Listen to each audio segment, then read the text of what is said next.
Bonsoir et bienvenue dans ce nouveau live WW sur le sommeil et notamment sur le changement d'heure et comment s'y adapter. Alors je vais peut-être attendre quelques instants pour être sûr que tout le monde est là. Voilà, je vois qu'il y a plein de gens qui sont en train de nous rejoindre. Voilà, on va laisser tout le monde se connecter. Tout à l'heure, j'ai dit à une amie que j'avais le trac. Elle m'a demandé si j'allais chanter. Donc, je ne vais pas vous proposer une petite chanson pour démarrer. Ça serait plus difficile encore. Voilà, je vois que c'est en train d'augmenter. Bonsoir à vous. Bonsoir Céline. Bonsoir Lilia. Voilà. Allez, on y va ? Alors, j'ai déjà fait par le passé un live sur le sommeil, mais ce soir, je voulais vous reparler un peu du sommeil, mais surtout de ce changement d'heure. Alors, je sais, c'est un peu comme dans le sketch de Gad Elmaleh, tous les 6 mois, c'est est-ce qu'on va perdre ou est-ce qu'on va gagner une heure? Eh bien là, la bonne nouvelle, c'est qu'on va gagner une heure. Autrement dit, vous allez pouvoir dormir un petit peu plus ce week-end. Alors, jusqu'à la fin des années 90 à peu près, les scientifiques pensaient que le sommeil avait été utile en fait pour le fonctionnement du cerveau et uniquement du cerveau. Et aujourd'hui, on sait que cet état de vigilance modifiée a un impact physiologique sur l'ensemble de nos organes. Et ça change tout. Et pourtant, le grand public ne semble pas encore avoir intégré toute l'importance du sommeil. D'ailleurs, en général, les gens qui viennent chez nous pour démarrer un programme WW pensent d'abord spontanément à changer leur alimentation, à changer éventuellement leur façon de bouger, de bouger un peu plus, de faire de l'activité physique, pas forcément du sport d'ailleurs, mais on ne pense pas spontanément au sommeil. Et pourtant, vous allez voir à quel point c'est important.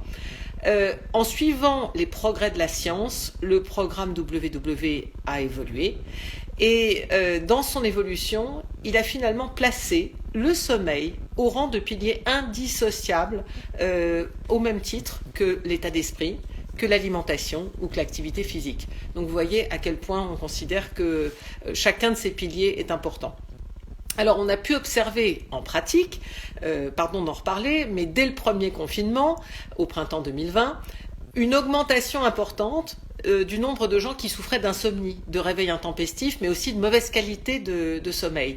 Et chez une grande part d'entre eux, c'était accompagné aussi de prise de poids et puis d'un état d'esprit proche de la déprime, voire de la dépression, pendant toute la période concernée. Alors, on sait donc aujourd'hui que chacun de ces piliers va avoir un impact sur les autres et dès lors que l'un d'entre eux est défaillant, eh bien les autres ne peuvent plus fonctionner de la même façon. Alors on va donner quelques exemples. On parle souvent d'un sommeil réparateur. Et s'il répare, ce sommeil, c'est qu'il aide à détoxifier le cerveau pendant la nuit. Vous savez, on parle souvent d'être de bonne humeur. Vous savez ce que c'était les humeurs? Eh bien, les humeurs, ce sont les liquides interstitiels dans le cerveau. Et comme la nuit, votre cerveau a tendance à se dilater, eh bien, ces liquides, il faut que ça puisse circuler correctement et ce sont les humeurs. Donc, vous voyez, pour être de bonne humeur, il faut aussi avoir bien dormi. Alors, pour réparer, donc, détoxifier la nuit, ce sommeil aussi stimule la régénération des cellules, bien sûr, booste votre morale, ça on l'a dit, l'état d'esprit, mais vous donne aussi l'énergie d'aller faire un petit peu plus d'activité physique et booste votre immunité, ça va sans dire, en réduisant le niveau de cortisol, qui est l'hormone du stress, et donc par effet boule de neige, l'anxiété, et ce qui va globalement vous aider à faire des choix plus sains d'ailleurs au niveau alimentaire. Alors, à contrario, qu'est-ce qui se passe? A contrario, ce manque de sommeil pourrait augmenter la production hormonale d'une hormone qui s'appelle la gréline. C'est celle qui stimule l'appétit. Et diminuer de façon concomitante la production de leptine, qui est l'hormone vulgairement appelée celle de la satiété. Autrement dit, vous voyez l'équilibre entre les deux, il est pas facile, pas terrible. Ceux d'entre vous qui voyagent beaucoup et qui ont connu les décalages horaires savent de quoi je parle. On ne sait plus quand on a réellement faim et on ne sent plus non plus sa satiété. Autant vous dire que dans ces moments-là, on ne mange pas des carottes et des radis. Voilà. Alors, pourquoi avoir choisi de vous parler du changement d'heure ce soir? Parce que si on est tous différents dans notre horloge biologique, on n'en est pas moins tous dépendants d'un corps qui adore la routine.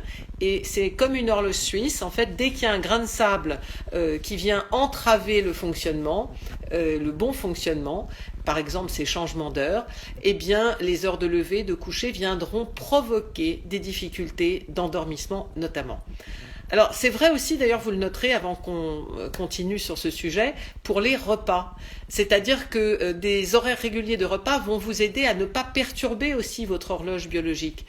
C'est pour ça que quand vous rentrez d'un long voyage, on vous dit toujours de manger aux heures tout de suite, de vous caler dans les horaires du pays où vous arrivez. Lors du passage à l'heure d'hiver, les autorités de santé vous recommandent d'adapter votre corps en se couchant progressivement un petit peu plus tard chaque soir. Ça, en général, c'est pas le plus difficile. On parle de petites tranches d'environ 10 minutes, un quart d'heure à peu près. Et en général, on le fait volontiers puisqu'on gagne une heure. Mais au passage à l'heure d'été, eh bien là, c'est pas la même chanson, parce que là, on accentue la dette de sommeil. Et en perdant une heure, ce qui paraît vraiment pas beaucoup au demeurant, mais l'impact est tout sauf neutre. Non seulement en termes de vigilance, en termes d'humeur, mais sur le système cardiovasculaire. Et d'ailleurs, dans la semaine qui suit ce changement d'heure au moment du printemps, eh bien, vous avez souvent une recrudescence d'accidents de voiture, mais aussi d'états dépressifs et d'ailleurs d'infarctus du myocarde. Donc c'est quand même à noter. Le corps va percevoir tous ces changements comme un jet lag, un mini jet lag, c'est-à-dire un mini décalage horaire. Évidemment, il y a des sujets qui sont plus ou moins sensibles à ça, notamment ceux qui ont déjà d'autres pathologies. Et même si certaines ont l'air d'être assez éloignées, par exemple l'apnée du sommeil ou le diabète, là on n'y pense pas spontanément, mais ça aussi, ça viendra évidemment accentuer encore plus le phénomène. Concrètement, lors du changement d'heure, vous pouvez rencontrer plus de réveils nocturnes, mais surtout une latence d'endormissement qui sera beaucoup plus prononcée. Le plus important en la matière, c'est de vous respecter, de respecter vos besoins, et c'est pas les mêmes pour chacun, et puis d'avoir une bonne hygiène du sommeil. Alors qu'est-ce que c'est qu'une bonne hygiène du sommeil ? On ne parle pas souvent de ce genre d'hygiène-là, mais c'est un peu plus facile l'hiver. Je vais vous dire pourquoi. Parce que l'hiver, en général, l'heure du lever, elle est calée sur l'aube. Donc finalement, c'est quelque chose de normal que de se lever en même temps que le soleil. Elle est donc, cette heure d'hiver, beaucoup plus adaptée à notre rythme circadien. Quel conseil adopter néanmoins ?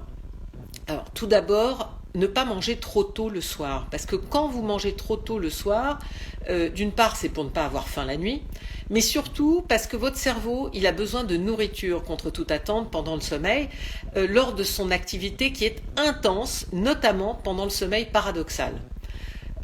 Pour autant, si vous mangez tard, alors j'entends par tard à une heure qui est très rapprochée de votre coucher. Si vous mangez tard, eh bien, vous allez élever la température corporelle parce que la digestion a cet effet. Et donc, à un moment où le corps aurait besoin, au contraire, d'abaisser sa température corporelle, eh bien, vous allez aller à contrario, vous allez le contrarier. Donc, en cette période de changement d'horaire, pensez plus que jamais à aider votre corps. Et là, on va parler d'alimentation. Comment est-ce qu'on peut l'aider ? Eh bien, pensez au sucre lent le soir. Les sucres lents le soir facilitent la production d'une hormone qui s'appelle la sérotonine, qui est indispensable pour sécréter une deuxième hormone, la mélatonine, qui elle est absolument l'hormone, je dirais, qui apporte à l'organisme le signal qu'il est l'heure d'aller faire dodo.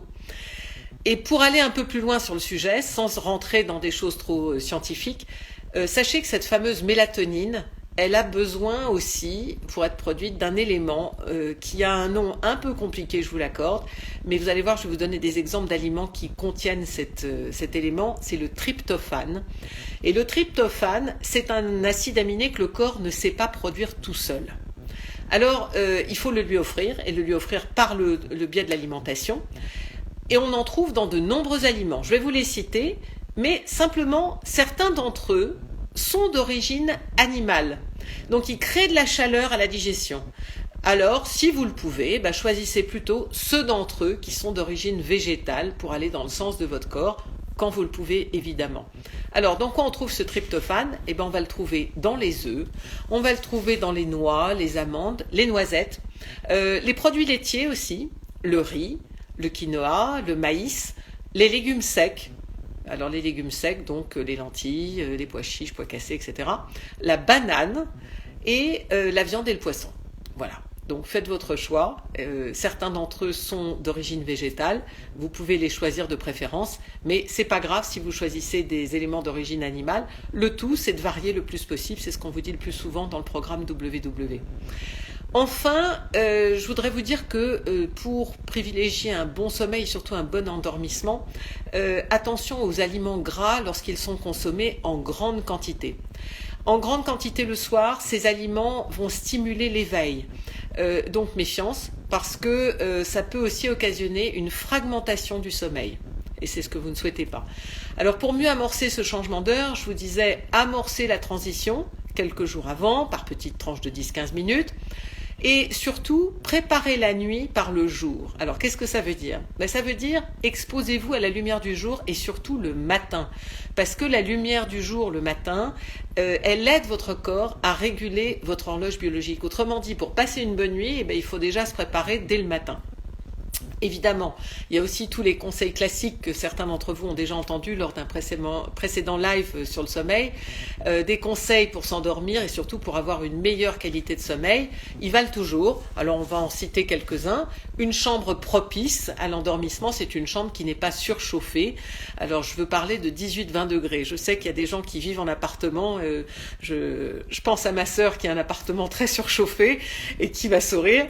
Il faut évidemment baisser le plus possible le chauffage dans la chambre. L'obscurité et le silence seront de mise. Et là, je ne vais pas me faire que des amis parce que je vais vous parler aussi des outils connectés à maintenir le plus loin possible du lieu où vous dormez. Peut-être même instaurer une sorte de couvre-feu digital. Alors qu'est-ce que ça veut dire? Peut-être déconnecter vos téléphones, vos tablettes, votre ordinateur au moins 1 heure avant de vous coucher. Alors certes, c'est pour minimiser un peu le stress qui est induit par la cyberconnexion, mais c'est aussi parce que physiologiquement, la lumière bleue qui émane de ces outils stimule très fortement les récepteurs de la rétine. Et ces récepteurs de rétine envoient à l'horloge biologique un signal de jour qui va venir retarder l'endormissement et même impacter la sécrétion de la fameuse mélatonine dont j'ai parlé tout à l'heure. Donc vous voyez, c'est tout de même assez important. Au-delà de tout ça, dans la pratique, tous ces emails, tous ces réseaux sociaux, tout ce que vous allez chercher sur Internet, ça génère une excitation cognitive. Et ça, c'est très préjudiciable au sommeil, en tout cas au bon sommeil. En fait, on crée ce qu'on appelle une sorte d'effet sentinelle. Qu'est-ce que c'est l'effet sentinelle? C'est un peu comme le chien qui dort la nuit avec toujours une oreille dressée. Il dort pas complètement. Et ça, c'est pas un sommeil qui nous convient à nous les humains. C'est une sorte de veille permanente qui fait qu'on dort plus du tout comme on devrait. Donc, on ne respecte plus nos phases de sommeil, toutes essentielles dans le cours de la nuit. Chaque nuit, on devrait pouvoir alterner entre sommeil lent et sommeil paradoxal, environ 4 à 6 fois. Voilà, en fonction de la durée de la nuit, bien sûr. Mais ces cycles ont un impact sur l'activité cérébrale, la respiration, sur le rythme cardiaque et même sur le mouvement des yeux. Il y a un mouvement, les yeux roulent en arrière dans le sommeil et d'ailleurs, les scientifiques ne s'expliquent toujours pas pourquoi. Vous voyez, il y a encore des choses inconnues à ce jour. Sans aller trop loin dans les détails, on sait maintenant que c'est au cours de certaines phases de sommeil que la mémoire du cerveau et la mémoire cellulaire s'activent le plus. C'est-à-dire qu'en privant le corps d'une vraie nuit, non entrecoupée, vous allez le priver aussi de pouvoir consolider ce qu'on appelle l'acquis, l'expérience, tout ce que vous avez appris, que ce soit mental ou physique. Donc si vous faites par exemple des étirements le soir, du yoga, c'est au cours de la nuit, au cours d'un sommeil lent, profond, que votre corps va venir consolider ce que vous avez proposé comme exercice à vos muscles et consolider aussi l'apprentissage.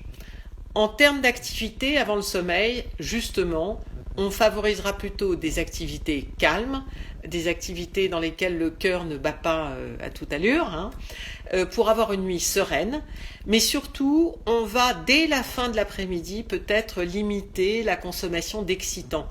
Alors, on n'est pas tous égaux devant ça, c'est vrai, mais modérez-vous quand même par rapport au thé, au café.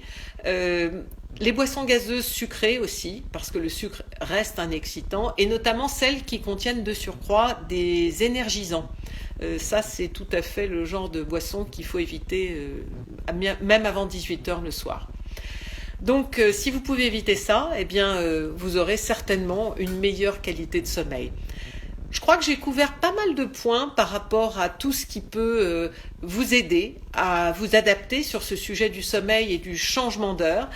Prenez le temps de vous adapter, on n'est que lundi, donc vous avez encore le temps avant la fin de la semaine. Et puis surtout, vous allez pouvoir adresser vos questions dès maintenant par le biais du chat. Je vais les regarder dans quelques instants.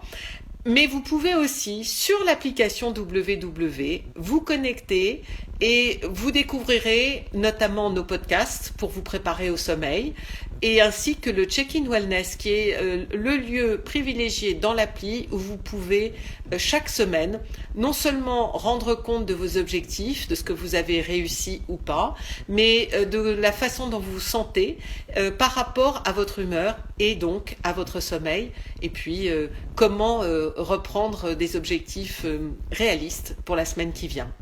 Alors vous l'avez compris, ce sommeil, c'est un démarrage de cercle vertueux qui impacte tous les autres piliers de la méthode.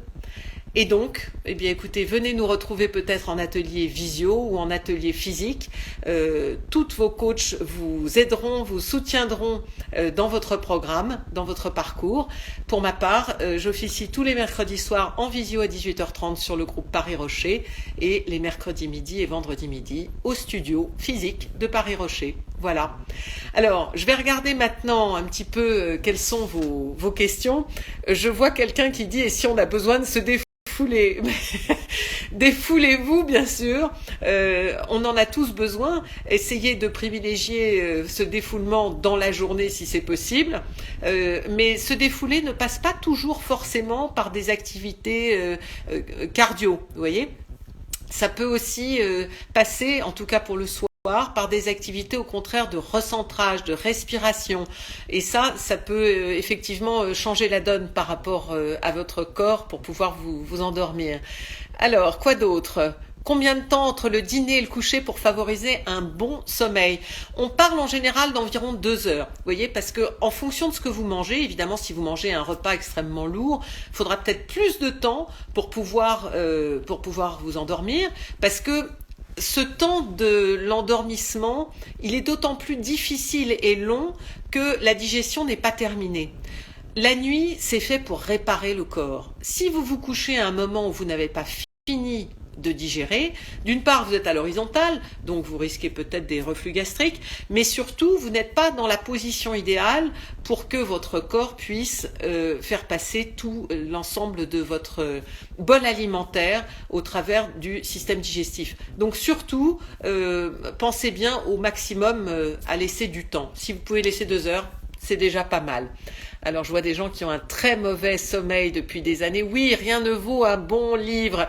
Et oui, parce que quand vous lisez, c'est vrai que vous allez solliciter une partie de votre cortex qui sera dans une partie créative. Il y a une imagination qui se met en route et du coup, vous êtes totalement concentré sur quelque chose qui vous prend, qui vous emporte et ça peut vous aider à vous endormir. Quelle est la bonne distance entre le dernier repas et le coucher ? Ça, j'y ai déjà répondu. Y aura-t-il un replay ? Oui, absolument. Dès que j'aurai terminé, je vais enregistrer et mettre à disposition en replay ce live de ce soir. Je ne sais pas s'il apparaîtra immédiatement sur Instagram, mais en tout cas, je pense que dès demain, vous pourrez le voir. Voilà.